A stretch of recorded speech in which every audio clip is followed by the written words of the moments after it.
صلاة واجب جماعين تكون تابانا في عنوات جماعات كحاضرته إنا ضدك برينا واجب واد حوكسته ومضوا إنا فايد صوصار ترديرات إنا صوصار تانا ووحلو باهي هدي إنو دانا ومضوا دمي هورديدو ورديقها قادته هورديدو هي انت وغير لغو نولان كرون مركا سوق بطفريسو oo dadku marka ayuu cilmiga yaan dhakhtar la baran oo yaan falak la baran oo yaan xisaab la baran oo yaan handasa la baran oo yaan chemistry la baran oo yaan physics la baran waxa soo dhami waa adduunka faaniga bay ku tacalluqaan haye natiijadu maxay noqonaysaa waxa soo baxaysa ummad dhamaanteed faqraa dhamaanteed jaahilka aan nolosha adduun say u maamusho dhamaanteed bugta oo wax daweeyaan loo haynin yani waa dadka ku dul nool parasites ba soo baxaya dad bashariyada kale ku dul nool waxa loo baahan yahay wuxuu weeyaan wa'id lahum mastata'tum min quwwatin wa min الخيل ترهبون بها عدو الله وعدوكم بالله وكيف تعد هداد جهل يبقين وضحيه كيف تعد هداد جهل يفقر وضحيه ساشي سويدين تلي وحويان مركا نوعا هدي لو نولاده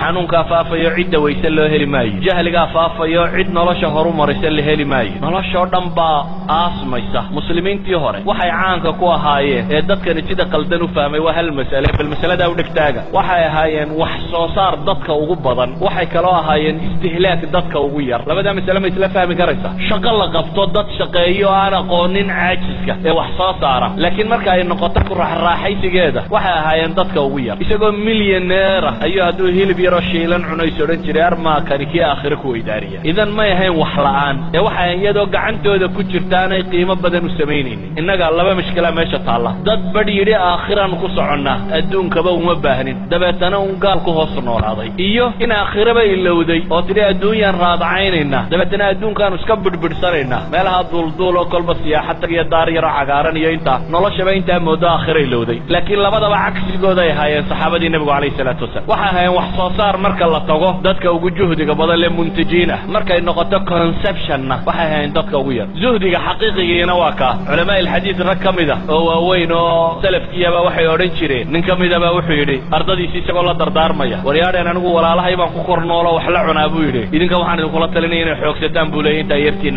xoolo dhaqda waa nin muxaddisiinta waaweyn la yaqaan kamida muxaddisiintu waxay caayi jireen ninka dawladda lacag ka qaata ama se xadiiska ku xoogsada muxaddisiinta qaar baa jiray aan lacag ba haysanin dadana waxay oran jireen idin sheegmayna xadiiska idinka wax na siiyo mooyaan marka lacag la siiyay inay xadiiska sheegi jireen marka ahlul xadiiska markay ka waramayaan ragay maagaan bay ku jiraan oo yiraahdaan xadiiskoodii bay ku xoogsadeen idan waxay nici jireen xataa inay diintu wadiifo ka noqoto wala professor banaay wala ustaad banaay wala waxa kan banaay malihi ma banaana laakiin waxa aan tilmaamaya iyaga aragtidooda waxay ahayd in wixiisana xoogsado cidina aanay u manna sheegan marka la dawlad wala shicib wala qofna aan u manna sheegan isagoo gacantiisa wixiisa ku haysta inuu isagu wax sheega hadana isagoo inuu dadka u manna sheegto cilmigiisa waa aakhira iyo ajar ku helo muuminka xaq ah marka waxa weeyaan waa adduunka ka intaajkiisa iyo wax soo saarkiisa uu ugu sareeyo istihlaagiisa iyo qooqiisuna uu ugu yar yahay oo hadaa see loo oranayo xoolaha badan la shaqeynaya islaamkiisa iyo diintiisa iyo dadnimadiisa ku horumarinaya masaajidaynu maanta raadacaynayna waxay noo dhisay laan waayo waxaynu soo saarayba waynu ama muntajiin bayna nahayn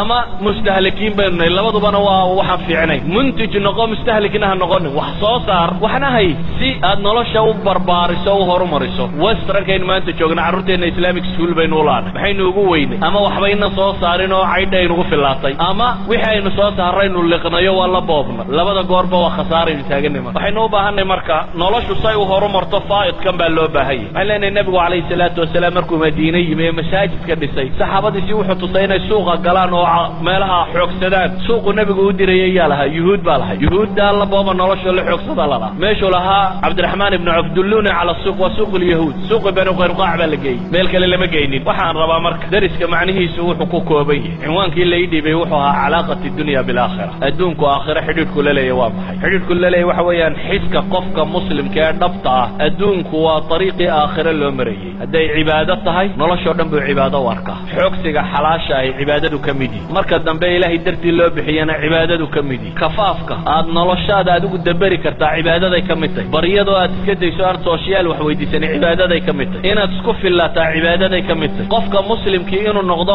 model lagu daydo cibaadaday ka mid tahay qudwa xasana inaad noqotaa cibaadaday ka mid tahay in marka tusaale la soo qaadanayo aad adigu noqoto qofka modelka xumaha loo qaatay caayda ku nooli diin yariday ka mid tahay bal dadkii aan rabay inaynu moodhal u noqono hadday iyagii adiga ku yasaan waa diin yari haddaynu inagu noqono dadkaba dadka diinta ka hor taagan idan waxaan rabaa inaynu u fahmno waxa weeyaan adduunka ha jeclaanin gacantaada ha galo laakiin yu qalbigaaga geli adduunkuna ha noqdo dariiqa aakhire lagu gaadho wallahu aclamu billahi tawfiiq wasalaamu calaykum